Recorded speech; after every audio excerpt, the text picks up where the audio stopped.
मित्रों नमस्कार। मैं यूबी सिंह आज मानिकपुर बुंदेलखंड क्षेत्र के अंतर्गत आता है, वहाँ पे आया हुआ हूँ।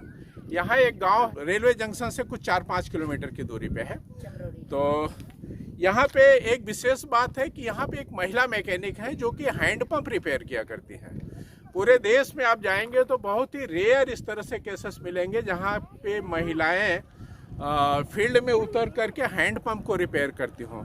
आज उन्हीं में से एक राजकुमारी देवी जी हैं। मैं उन्हीं से मुलाकात करने के लिए यहाँ तक आया हूँ और उन्हीं से आपकी मुलाकात। राजकुमारी जी, आप सुना है कि हैंडपंप रिपेयर करती हैं? जी सर, मैं हैंडपंप रिपेयर करती हूँ। अच्छा, ये कब से काम आपने शुरू किया? ये सन 92 से है। 1992 से।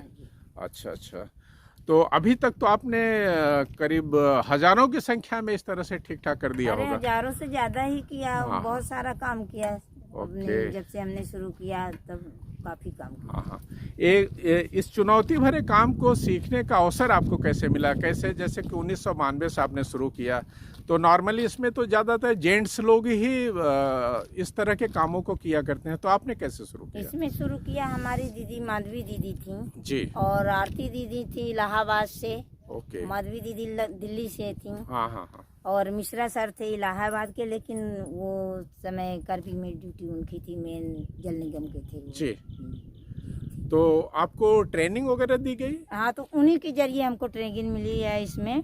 या किसी मैकेनिक के साथ में आपको कुछ दिन अटैच किया गया होगा ना? नहीं, मैकेनिक हमने वही तो बता रहे हैं आपको। हाँ। कि हमने सीखा दीदी के जरिए से।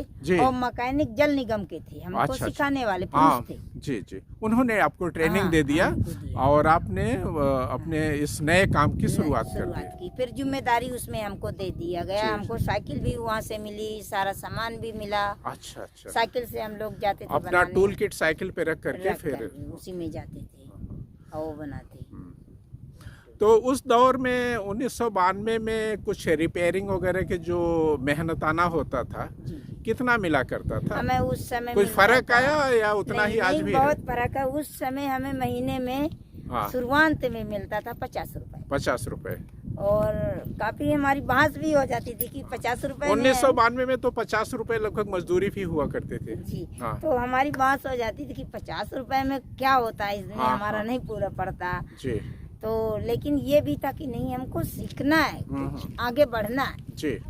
तो ये भी हमको शौक थी जी। जितनी बहनाएं थी हमारी, सभी को यही शौक थी। तो आप उसमें पहले बतियाएं, फिर मीटिंग करें, फिर कहें यार इतने में पूरा नहीं पड़ता। तो असिस्टेंट वगैरह भी साथ में रखती हैं या कैसे, आप अकेले ही? नहीं, अब हम अकेले ही कर लेते, हम नहीं रखते। अच्छा। अब अकेले हम चले भी जाते। यानी जिसके दरवाजे पे या जिस सोसाइटी में हैंडपंप खराब है, हाँ, वो लोग सपोर्ट करते हैं। वो करते हैं, वो सपोर्ट करते हैं और जो भी मेहनताना वगैरह है वही लोग देते हैं। नहीं, वो नहीं देते। हाँ, गवर्नमेंट से मिलता है, प्रधान की। अच्छा, प्रधानों के द्वारा मिलता है। तो गवर्नमेंट से जो पैसे मिलते हैं वो तो बहुत ही लिमिटेड होते होंगे, बहुत कम होते हैं? बहुत कम मिलता है सर। नहीं आता तो पैसा उसमें कहते हैं कि 500 रुपए आता है एक नल का, पर इस समय हमें 300 रुपए देते हैं। और उसका कोई उम्मीद नहीं है कि साल में देते हैं, 6 महीने में देते हैं। ये हमें कष्ट बहुत जाता है, पैसे वाला में कष्ट बहुत जाता है। अच्छा। अब जब भी इतना मेहनत का पैसा है कि हम ही जानते कितना मेहनत का पैसा है। तो गांव के लोग जहाँ पे जिस लोकेशन पे पानी की समस्या होती है वहाँ आप जाके समाधान करते हैं, तो गांव वाले भी हैं कि फ्री में काम हो जाता है तो कौन चंदा लगाए? हाँ, नहीं, वो चंदा कौन लगाए, और फिर मांगना भी नहीं पड़ता उसका। जैसे मांगते हैं तो कह देंगे ब्लाक से पाती हो जी। तो उधर शिकायत भी हो जाएगी। तो नहीं, जो उसका मिलता है नगद, जैसे व्यक्तिगत अपना उसने लगवाया। तो इसके हैंडपंप के अलावा और आप क्या क्या विशेष काम आपने अभी इस कैरियर में किया? इस कैरियर में मैं काम 30-35 साल हो गए। मैं काम कर रही हूँ, आज भी करती हूँ, क्योंकि मेरी तबीयत भी गड़बड़ हो गई थी 1 साल से, तब फिर भी मैं काम करती हूँ जी। तो ये महिला हिंसाओं में मैं काम करती हूँ। अच्छा, जो घरेलू हिंसा होती है महिला के साथ? महिला के साथ होता है। और जो कोई बड़ी पार्टी जो पैसे वाला होता है, वो गरीबों के साथ अन्याय किया, उसमें भी मैं काम करती हूँ। जो ज्यादती या अत्याचार होता है वहाँ पे आप मुखर होकर के साथ देते हैं बराबर। जैसे काम होता है तो उनको तहसील ले जाना, थाना ले जाना, हर काम करना, सरकारी योजनाओं पे काम करना। मित्रों, आपको बता देना चाहता हूं कि राजकुमारी जी पिछले 1 साल से कैंसर से पीड़ित हैं और इनका केमोथेरेपी चल रहा है लखनऊ के संजय गांधी हॉस्पिटल में, लोहिया हॉस्पिटल में। और अभी तक कितने डोज आपके चढ़ चुके हैं? मेरे चढ़ चुके 14 डोज चढ़ चुके हैं और 7 या 8 अभी बाकी है। हाँ, एक बहुत संघर्ष और चुनौती भरे या बहुत ही दुर्भाग्य के दौर से इनको गुजरना पड़ रहा है। इतना हार्ड या टफ इलाज इनका चल रहा है, इसके बावजूद भी लड़ रही हैं। एक तरफ से चुनौतियों से लड़ रही हैं, दूसरी तरफ अपने स्वास्थ्य की रक्षा के लिए ये सब संघर्ष इनका जारी है। तो खेती बाड़ी वगैरह का क्या हिसाब किताब है?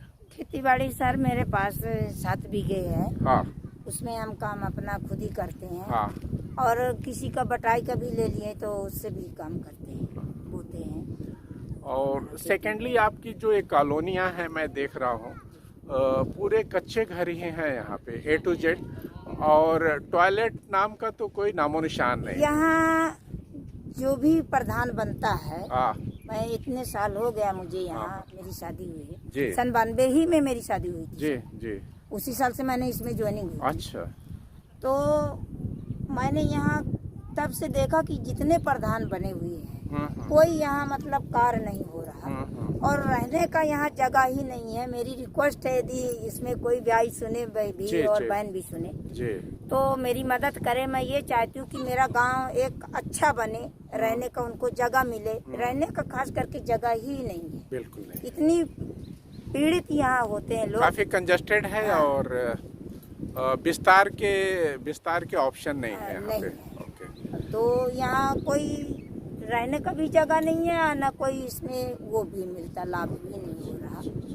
और कॉलोनी तो जैसे कि गवर्नमेंट ने काफी गरीबों को लाखों की संख्या में दिया है, तो आपके मोहल्ले में एक भी कॉलोनी क्यों नहीं?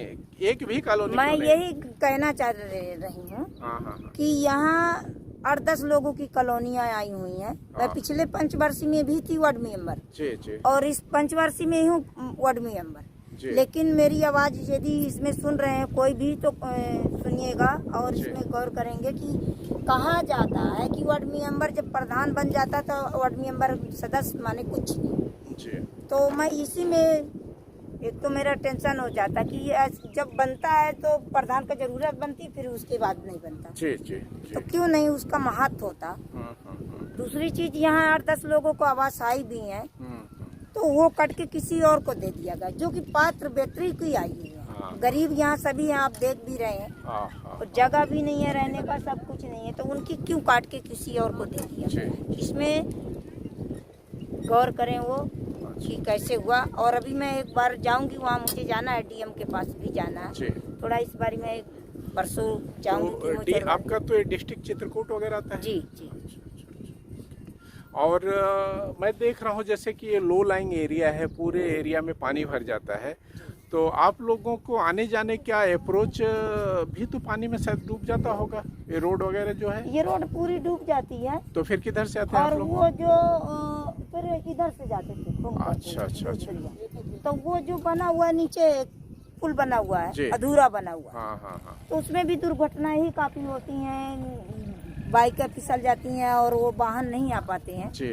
तो वो अभी अधूरा ही बना हुआ। किसी ने उन्हीं के RK पटेल थे, वो जो विधायक थे, उन्हीं का कोई रिश्तेदार ठेका लिया हुआ था। तो उस तरह का कोई मतलब ही का नहीं बना हुआ। अच्छा, यानी क्वालिटी पूरी तरह से ध्वस्त है, खराब है।